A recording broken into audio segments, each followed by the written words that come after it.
आपकी नई नई दोस्ती होती है तो हालात और होते हैं, तो 6 महीने के बाद हालात और 6 साल के बाद और होते हैं, और फिर जब वक्त बीत जाए तो फिर मामलात।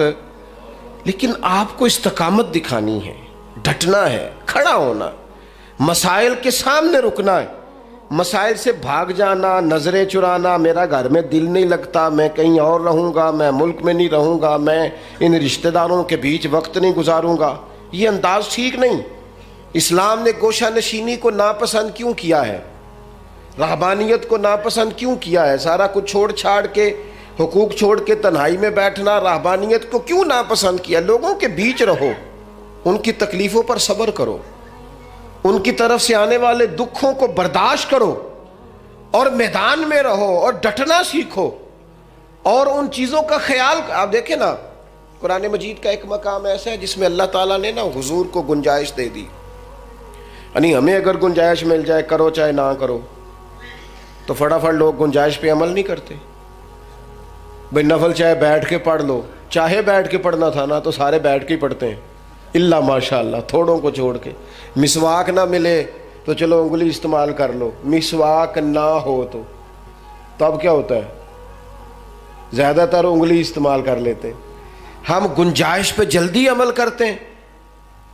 लेकिन हज़रत आयशा सिद्दीक़ा रज़ी अल्लाह ताला अन्हा फरमाती हैं कि अगर उम्मत के हक़ में अहकाम लेने की बारी आती थी तो हुजूर आसानी को पसंद करते थे। आपकी तवज्जो है मेरी बात पर? लेकिन जो अपना मामला था ना हुजूर का अपना, उसमें जो इस्तकामत का हुस्न था वो बड़ा दीदनी है।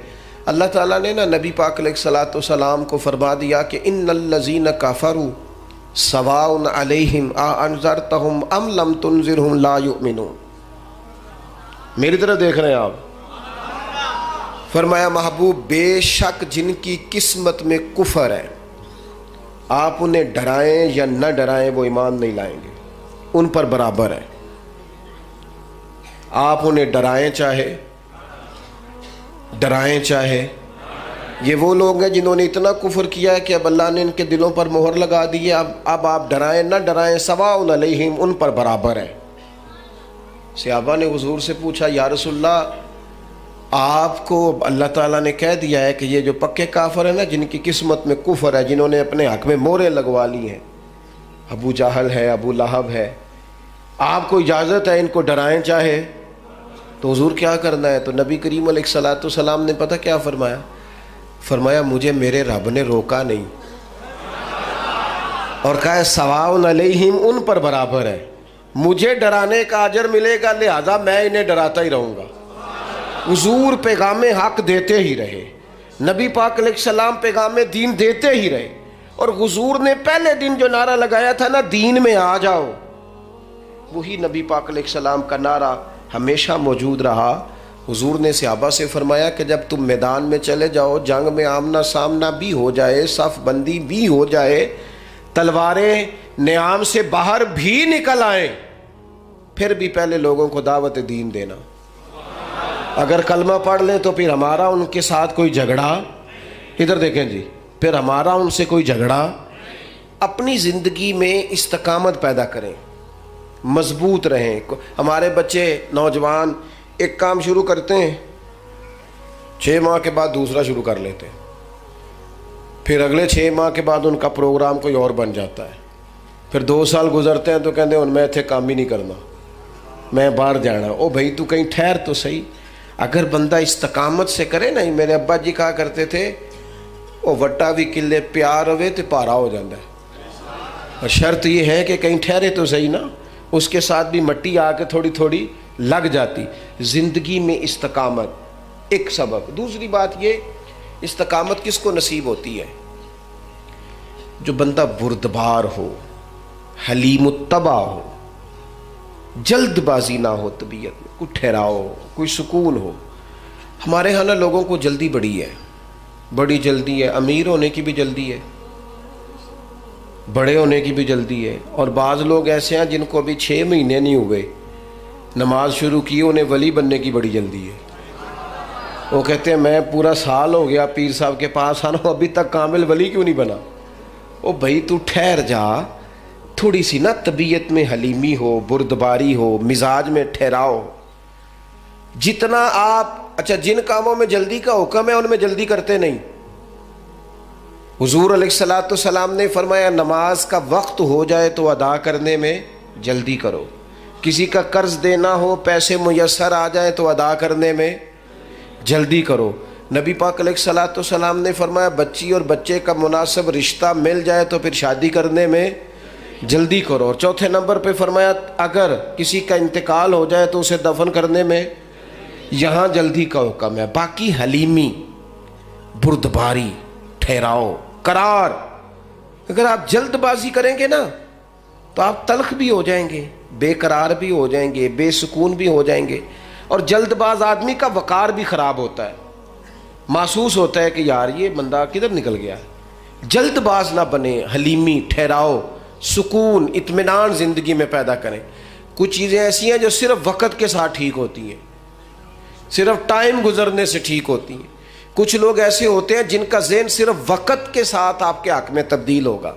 आज आप जितनी मर्जी दलीलें देंगे वो नहीं समझेंगे, आप जितना मर्जी उनको कायल करेंगे नहीं समझेंगे, लेकिन एक वक्त आएगा कि आपको कहना ही नहीं पड़ेगा, उनकी समझ में बात।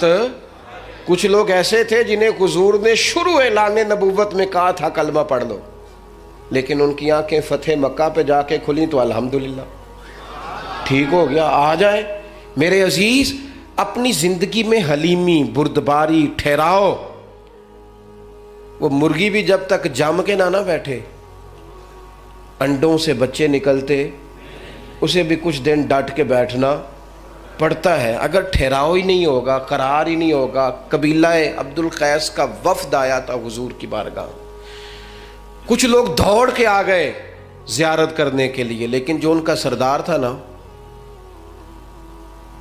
उसने सुकून से पहले अपना ऊँट बांधा, फिर इत्मीनान से वो आया, कपड़े तब्दील किए, वज़ू किया, नबी पाक की बारगाह में हाज़िरी दी। तो सियासता में मौजूद है, हुजूर फरमाने लगे तेरी ये दो आदतें मुझे बड़ी भली लगी हैं, एक तेरे मिजाज में जो इत्मीनान है और दूसरी जो हलीमी और बुर्दबारी है। ये जो ठहराव है, तबीयत का सुकून है, ये जो, मैं ना एयरपोर्ट पे था, लाइन लगी हुई थी लोगों की, वापस आया था मैं, तो मुझे देख के ना वो जो इमिग्रेशन के लोग होते हैं एयरपोर्ट पे, वो मुझे कहने लगे पीर साहब तुसी अगे आ जाओ। अब जाहिर है चलें दीन की बरकत है, कुछ लोग जानते हैं कि आप आगे आ जाएं। मैंने उनसे कहा आपका शुक्रिया, लेकिन मैं जहाँ खड़ा हूँ ठीक हूँ, और मैं हूँ भी बिल्कुल ठीक, मुझे जल्दी भी कोई नहीं, कोई जल्दी नहीं किसी किस्म की। वो फिर कहने लगा आप आगे आ जाए। मैंने कहा नहीं आता, मैं इधर ठीक हूँ, बिल्कुल बिल्कुल इत्मीनान में हूँ, ठीक हूँ। 10-15 लोग थे, मेरी बारी आ गई, मैंने उसका शुक्रिया अदा किया, और साथ मैंने उसे पता क्या कहा, जो लोग उतर के आए थे वो सारे इकट्ठे ही थे। मैं आगे आ जाता तो उन्होंने कहना था देखो जी मौलवी खुद मुसावात का दर्स देते हैं, लाइन क्रॉस करके चले गए। और दूसरी बात यह है कि मैं अगर आज से मोर जल्दी भी लगवा लेता तो पता नहीं वहाँ सामान वाले चेन पे कितनी देर खड़ा रहता। तो फ़ायदा क्या है इन जल्दबाजियों का? इसमें मसलन क्या हो जाएगा, इस भाग दौड़ का क्या नतीजा है? जब आप बुर्दबार होते हैं, हमारे यहाँ ना बड़ा मसला है, घरों में भी बाहर भी सबको, बच्चियाँ उनकी शादी हो के आते ही वो चाहती हैं कि मेरा फटाफट कब्ज़ा हो जाए घर में, हर चीज़ जो है ना वो बिल्कुल मेरी मर्ज़ी के मुताबिक हो। और घर में से भी कुछ लोग ऐसे होते हैं, बड़े बुजुर्ग, जो चाहते हैं इस बच्ची पर हमारा कब्ज़ा हो जाए, हमारा हुक्म चले। इस जंग के अंदर कई दफ़ा रिश्ते तो हार जाते हैं, लेकिन किसी का कोई फ़ायदा। अगर वक्त गुजारा जाए तो एक टाइम आता है जब अल्लाह ताला हर शख्स को उसका नसीब उसके दरवाज़े पर अता कर देता है। हलीमी, ठहराओ, हौसला, यानी आप किसी दुश्मन से ताबड़तोड़ गुफ्तगू भी करेंगे ना तो कई दफ़ा वो तो जिस तरह का होगा आपका भी वकार ख़राब हो जाएगा।